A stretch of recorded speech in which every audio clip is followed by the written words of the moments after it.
Assalamualaikum warahmatullahi wabarakatuh. Perkenalkan, nama saya Umi Salamah dari manajemen. Saya mau mempresentasikan analisis keuangan dengan saya mengambil PT Industri Jamu dan Farmasi Sidomuncul Tbk.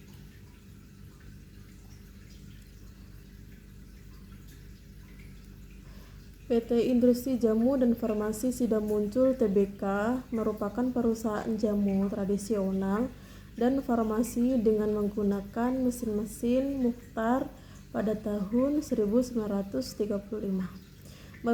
Merupakan pertama kalinya Sidomuncul itu berbekal kemahiran Ibu Rahmat Godijing Nio dalam mengelola jamu dan rempah-rempah. Pasangan ini memutuskan membuka usaha jamu di Yogyakarta. Setiap laporan keuangan dari suatu perusahaan pasti mengalami pasang surut dikarenakan sebab-sebab tertentu, terutama pada rasio keuangannya. Sejak pandemi COVID-19, banyak perusahaan yang memperoleh keuntungan atau kerugian. Tidak terkecuali pada perusahaan PT Industri Jamu dan Farmasi Sidomuncul Tbk.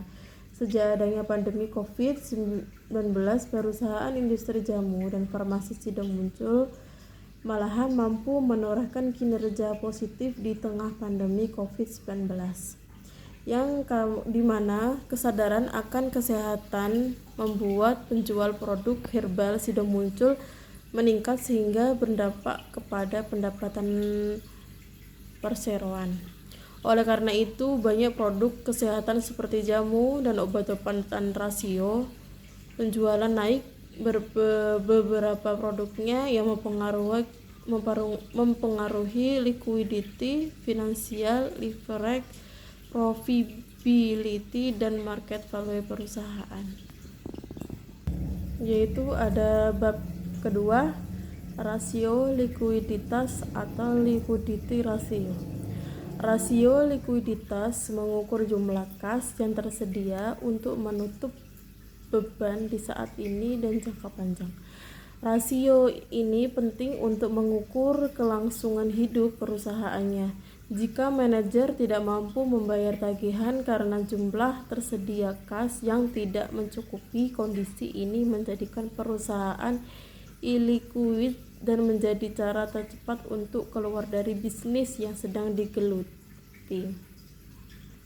Yaitu ada jenis-jenis rasio, ada 5, yaitu rasio lancar, rasio sangat lancar, rasio kas, rasio perputaran kas, dan terakhir inventory to net working capital. Dan ada tujuan membandingkan aset lancar liquid perusahaan dengan liabilitas lancar jangka pendek perusahaan, menganalisis kemampuan current asset selain persediaan dalam penutupan current liabilitas, rasio kas dan bank dengan hutang lancar, mengukur beberapa kali kas perusahaan berputar dalam satu periode yang dinilai melalui penjualan. Merupakan indikator yang menunjukkan bagus atau tidaknya kondisi keuangan perusahaan serta kemampuan dalam membayar hutang. Ada yang kedua, yaitu rasio profitabilitas atau disebut profitability ratio. Rasio ini mengukur dan membantu manajer mengontrol pendapatan. Semakin besar pendapatan dan margin keuntungan jauh lebih besar dibanding besarnya beban, maka makin besar profitabilitas perusahaan. Yaitu ada 4 jenis rasio yang tadi: gross profit margin atau disebut GPM, net profit margin ratio atau disebut dengan NPM, return of asset disebut ROE, return on equity atau disebut dengan ROE. Dan ada tujuannya juga: 1. Menunjukkan beberapa baik manajemen perusahaan mengendalikan beban-beban untuk memperoleh profit. Yang kedua, mengukur kemampuan perusahaan untuk menghasilkan laba bersih dan penjualan yang dilakukan perusahaan. Yang ketiga, kemampuan perusahaan dengan menggunakan seluruh aktivitas yang dimiliki untuk menghasilkan laba setelah pajak. Yang keempat, kemampuan perusahaan untuk menghasilkan laba setelah pajak dengan menggunakan modal sendiri yang dimiliki perusahaan. Yaitu ada nomor 3, rasio solvabilitas. Rasio ini mengukur dan membantu manajer mengontrol operasi bisnis perusahaan, terutama untuk faktor-faktor operasi bisnis yang berhubungan dengan upaya peningkatan pendapatan. Contohnya menggunakan efisiensi rasio dalam analisis keuangan adalah dengan menilai transaksi penting seperti penggunaan kredit, pengawasan jumlah inventory, dan pengelolaan aset. Jenis-jenisnya rasio dari solvabilitas yaitu debt to total asset atau debt ratio. Yang kedua, debt to equity ratio. Yang ketiga, long term debt to equity ratio. Yang keempat, interest earned. Ada tujuannya juga, yaitu nomor 1, rasio yang digunakan untuk melihat perbandingan hutang perusahaan, menggambarkan kemampuan perusahaan untuk membayar utang dengan modal yang mereka miliki, mengukur kemampuan perusahaan dengan menggunakan seluruh aktivitas yang dimiliki untuk menghasilkan laba setelah pajak, menilai kemampuan perusahaan untuk melunasi beban bunga pada masa mendatang. Dan yang terakhir, mengukur kemampuan perusahaan dalam membayar semua pembiayaan tetap dengan laba sebelum bunga dan pajak. Yang keempat, rasio aktivitas.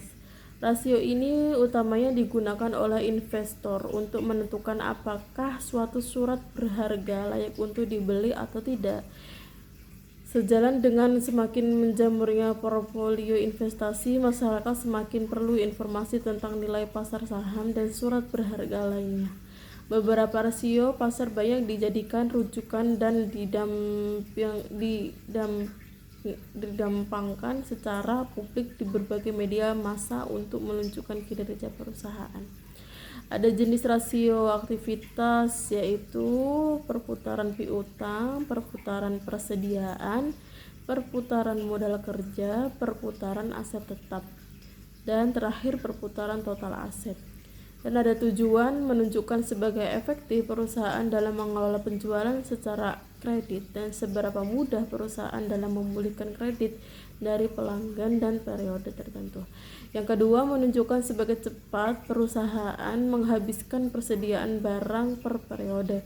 Yang ketiga, mengukur jumlah uang tunai yang dibutuhkan untuk menghasilkan penjualan tertentu.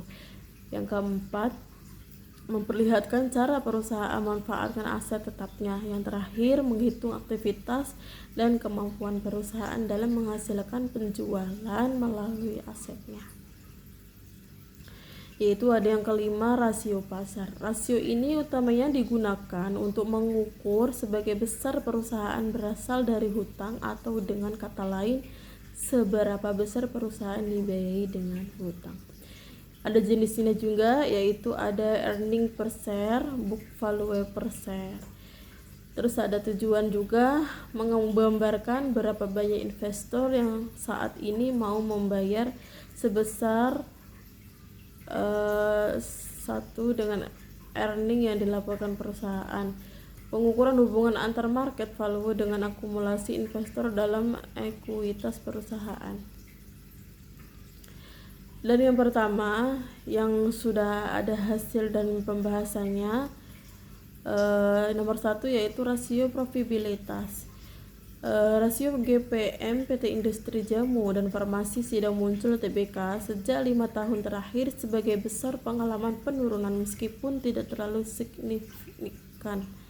Namun meskipun demikian, rasio GPM 5 tahun terakhir yang dihasilkan mengindikasikan kinerja PT Industri Jamu dan Farmasi Sidang Muncul Tbk sudah sangat baik dikarenakan nilai GPM yang jika dipresentasikan lebih dari 100% Hal ini menunjukkan bahwa perusahaan PT Industri Jamu dan Farmasi Sidomuncul Tbk mampu menekan biaya HPP. Ada nomor B-nya yaitu net profit margin. Dari hasil perhitungan net profit margin pada PT Industri Jamu dan Farmasi Sidomuncul Tbk pada tahun 2018 sampai dengan tahun 2023 mengalami perubahan yang sangat kecil. Nilai new net profit margin tertinggi terjadi pada tahun 2022.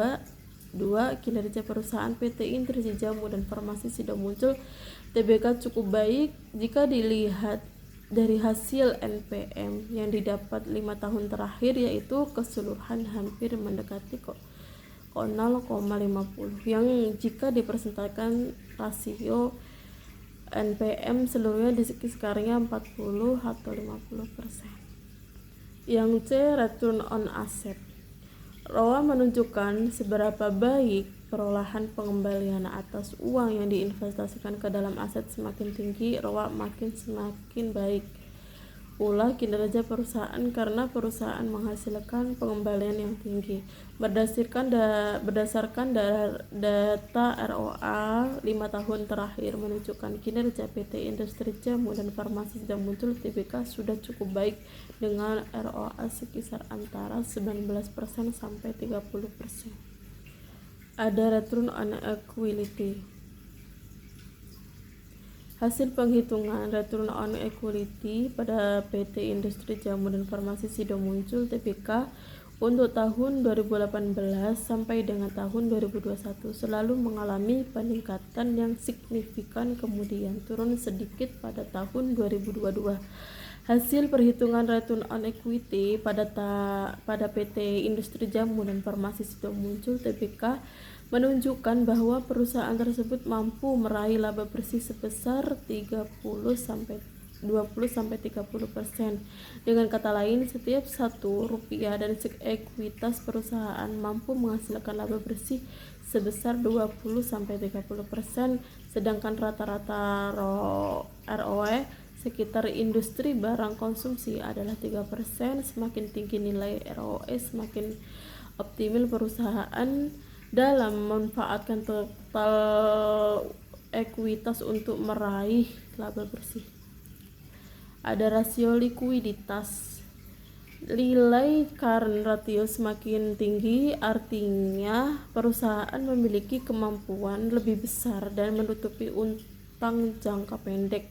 Sebaiknya semakin kecil current ratio, semakin rentan terjadi gagal bayar kewajiban jangka pendek. Namun current ratio yang terlalu tinggi dapat mengindikasikan bahwa perusahaan menyimpan uang tunai cash atau perusahaan yang lebih banyak. Ada quick ratio atau rasio cepat.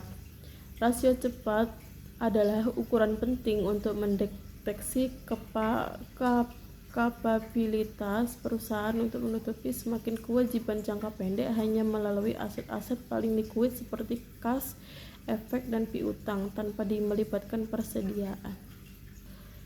Cash ratio atau rasio lambat. Semakin tinggi rasio, semakin besar margin keamanan untuk menutupi liabilitas lancar perusahaan, yang berarti perusahaan memiliki posisi likuiditas yang lebih kuat. Sebaliknya, semakin rendah cash ratio, semakin rentan perusahaan terhadap rasio gagal bayar yang akan mengguncangkan keuangan perusahaan. Ada juga rasio perputaran kas. Rasio perputaran kas PT Industri Jamu dan Farmasi Sidomuncul Tbk sejak 5 tahun terakhir sudah cukup baik, dapat dilihat dari nilai rasio perputaran kas yang jika dipersentasekan keseluruhannya melebihi 100%. Yang ketiga, rasio solvabilitas atau disebut yang ada beberapa macam, yaitu yang satu, debt to total asset atau debt ratio. Dalam menganalisis tadi, standar pengukuran dari debt to total asset ratio yaitu 30%, Darmawan 2020 dan Widianti 2014. Ketika nilai debt to total asset ratio berada di bawah standar Artinya kinerja perusahaan dalam hal memenuhi kewajibannya pada periode tertentu dan baik. Ketika nilai debt to total asset ratio melebihi standar, maka kinerja perusahaan dalam hal memenuhi kewajiban dapat dikatakan kurang baik. Selanjutnya rasio keempat, rasio aktivitas perputaran piutang. Yang A, perputaran piutang PT Industri Jamu dan Farmasi Sido Muncul Tbk selama 5 tahun terakhir tidak mengalami perubahan signifikan, yaitu berkisar di angka 1-2. Yang B yaitu perputaran persediaan inventory turnover. Perputaran persediaan HPP atau rata-rata persediaan rasio perputaran modal kerja yang lebih tinggi dari rata-rata menunjukkan bahwa setiap non atau dolar modal kerja yang dikeluarkan memberikan pengembalian yang lebih baik, dan penjualan bersih berputaran modal kerja PT Sido Muncul cukup baik, yaitu berada di angka 1-2 atau jika dipresentasikan sekisar 100-200%. Dari kesimpulan tadi, berdasarkan hasil penelitian, analisis rasio, likuiditas, profitabilitas, solvabilitas, aktivitas, dan rasio market, dapat diketahui bahwa PT Sido Muncul Tbk periode 2018-2022 selalu memenuhi syarat standar minimum kecuali rasio market pasar yang diukur dengan earning per share yang tidak mencapai standar minimum IPS yaitu 1. Namun meskipun demikian, EPS PT Sido Muncul sudah cukup baik dan mendekati angka 1. Sekian dari saya. Jika ada ucapan saya kurang jelas, terima kasih. Wassalamualaikum warahmatullahi wabarakatuh.